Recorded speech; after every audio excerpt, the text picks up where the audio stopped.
You had a couple of presents over the last few days. Looking forward to 3 more points tomorrow, I guess. Well, it would be nice, yeah. I mean, I think we've always said that every point's so important in this late league, you know. And but the teams around you are the ones that you want to try and pick points up. I think everybody knows that. That's in the bottom half of the table. But I also think you can, you know, as Sunderland showed yesterday, I think you can take points off everybody, you know, on a good day. So, you know, it's one of those things we just have to take the next game as it comes and try and get the, you know, whatever we can out of the game. Dwight Gale injury? Any more news on that? It was a bad one, yeah, when you saw it. The old-fashioned one it was, you know, the old...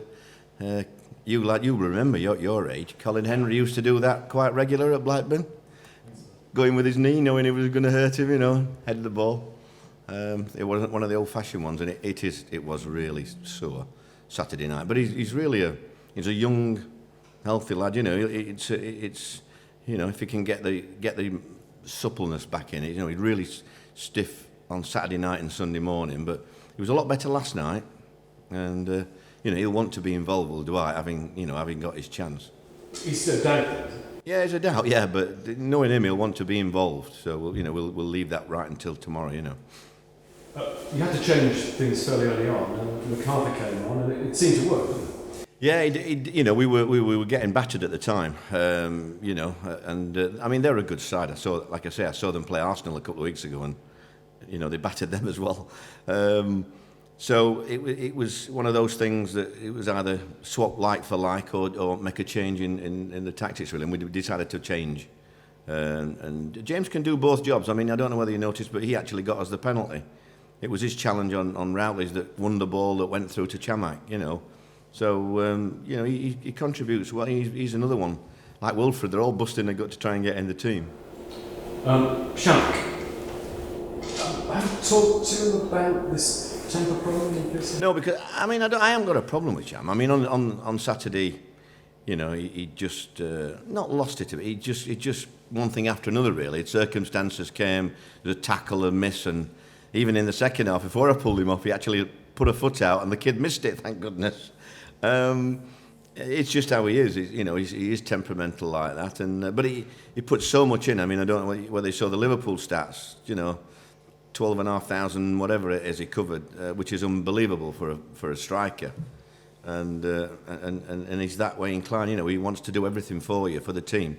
So it's just a matter of cooling him at times, and I didn't want to risk him missing tomorrow's game on Saturday because I thought, you know, he's so close to a red card. If another referee, a younger, probably inexperienced ref, would have probably booked him for bouncing the ball and all sorts of things.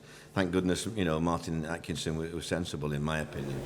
Good word for referee. That's good. Yeah, it was good. He was good. That's as good as I've seen him as well. That's 2-2 really. John Moss was excellent last week as well, and it is good. You know, I mean, when you do come up, we criticise them, but they are still the best. When you look down the leagues, the Premier League is still the best referees.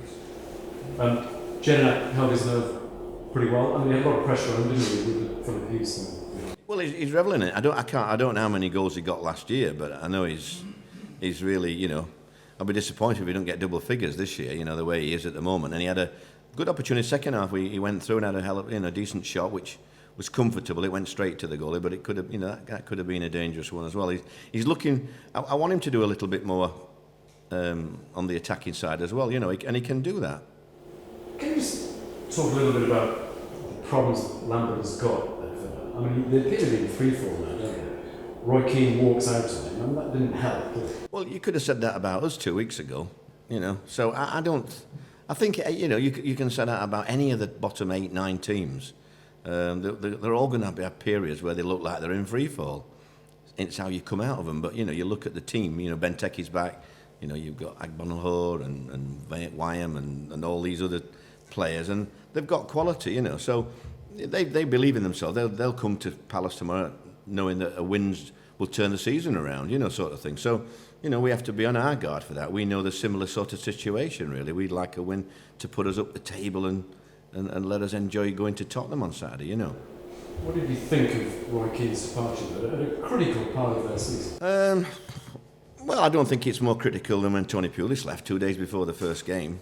I think, you know, so it's a similar, you know, I don't think, I like Roy Keane. I've got a lot of time for Roy Keane, me, personally. So whatever went on behind the scenes, I'm sure, Paul agreed to it, and they move on.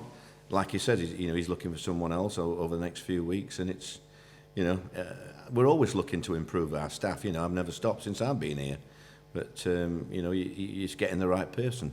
Just on Jedinak again, he scored 5 goals in his last 8 appearances this season. Of course, he's going to be going away for Australia in the new year. Do you think you'll have to sign a replacement or get extra bodies in to cover his absence, given how crucial a role he's played? Yeah, it would be nice to be able to bring somebody in on the 1st of January.